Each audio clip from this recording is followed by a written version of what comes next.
my grips came in. So I'm gonna go ahead and install them on the bike.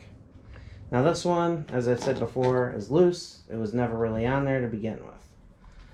Now if you notice that there is a difference between the depth, so I'm not too sure if I should move it in a little bit so that way the rubber will be on there securely all the way and the end can stay the way that it is, or I mean, all it would take is to move it about 1/2 inch. Yep, about 1/2 inch. So I think I'll go ahead and do that since it looks like all the electrical is on the outside, as you can see. So I can't really see there being a problem. And it does look like this might have been moved at one point in time. So I'll go ahead and move this. It shouldn't be too difficult to do. Pretty much what you're going to do is grab a 225 bit. I believe it's a Torx bit. And then just loosen it up. Loosen it up as far as you can. Still retaining it to stay on here. Go where all the bolts are at. Not to forget about the one that's at the bottom. Leave the bolts where they are. Do not pull them out all the way because you want to have maneuverability. Then, once you have it loosened up, push it as far back as what you want. Then, put the grip on. This thing is so snug, it's not funny. So what I'm going to have to do is I'm not going to use super glue on this one, which I would normally do. In fact, what I would do is use hairspray. I just want to make sure I can get this on here all the way. And it looks like I got it on there all the way. Then I can tighten it up. Now for me, it goes by comfort. So what I'll do is have like this little ridge part upwards because of this particular hand grip. Now I don't really use hairspray a lot inside my house. In fact, because I got rubber gloves, I'm going to end up doing this. Save myself a lot of time. Remove the glove and then slip this on. Oh, be careful.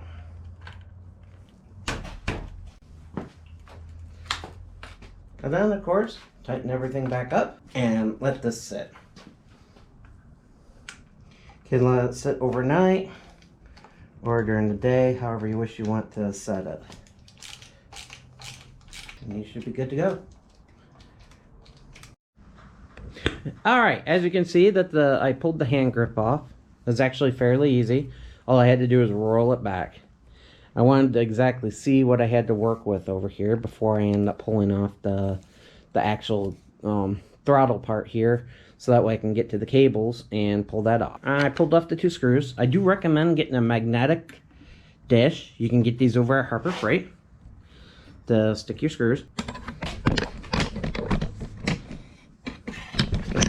Damn foot peg. Lock in place.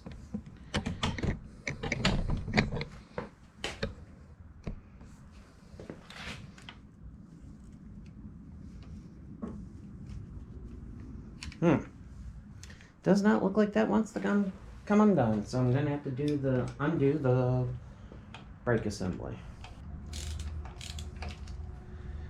Loosen it up. Should allow me to give me the play because I don't like disassembling everything.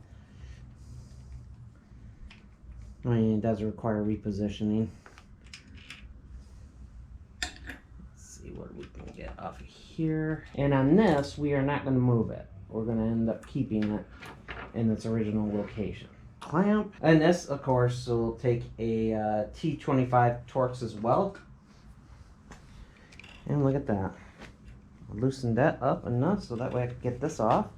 Now I can actually slide this off and begin to work on the cables that I want. You got your throttle cable adjusters right here. And which I'm gonna guess is probably about 10 millimeter. Alright, so just to make this easier, remember, righty tighty, lefty loosey.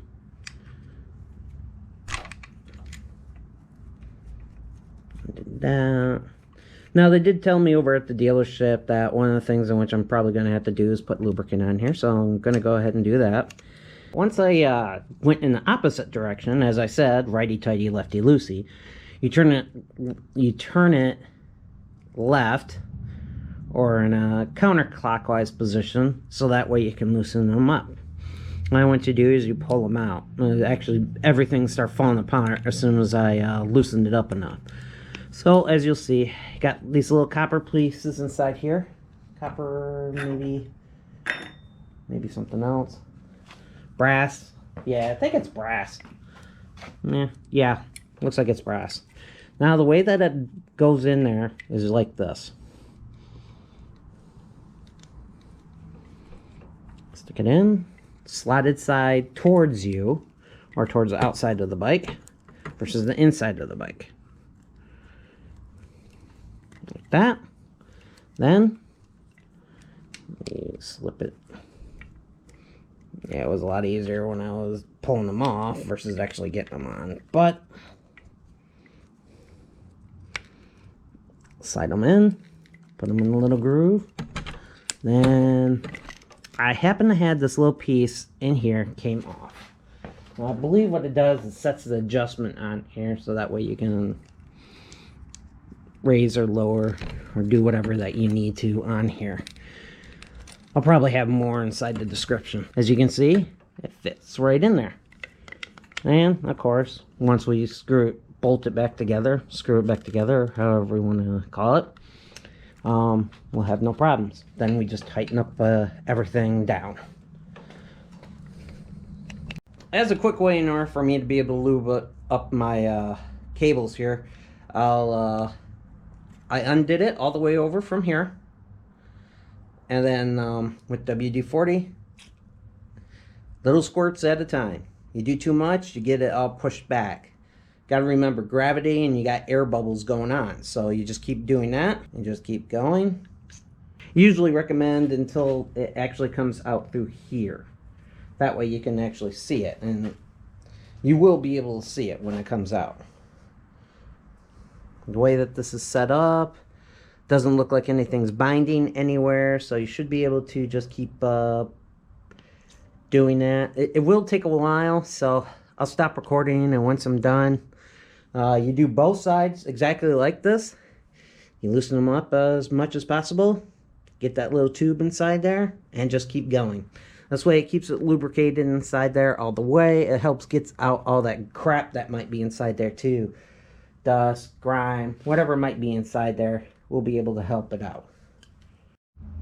And as you can see, with all the WD-40 that's coming out, it's coming out through here, and also came up to the back, and as you can see, it pulled all the way out from here. So of course, clean it up best as you can. In fact, I can barely see it inside there. There we go. You can see the WD-40 pulled up right underneath there. As you can see, came out through here after I did all that. Didn't have any dirt come out, but it is fairly well lubricated, so now all I gotta do is make the adjustments possible. Push-pull works properly on this, and then we'll go from there. So many of you might have remembered my old bike, the 2008 V-Star 1100 Classic. And you might remember the locks in which I talked about on the review for that bike. Well, I happen to have kept those. I ended up buying some new grips to stick on the bike because I had to replace the left side. In fact, I still have the throttle grip for the bike, but is also interchangeable because the diameter is actually the same. But since I'm trying to not go with chrome, eventually I plan on getting the covers more of the black. Gonna go with black exhaust. Gonna go with black all the way around, and eventually get the tubes taken care of, going black. I decided that I was going to keep this on. Keep these just in case I might need them. And what do you know? My grips. These grips are made by the same manufacturer, or about the same manufacturer, uses the same diameters and such. And they line up perfectly, so I can use this hardware on my bike.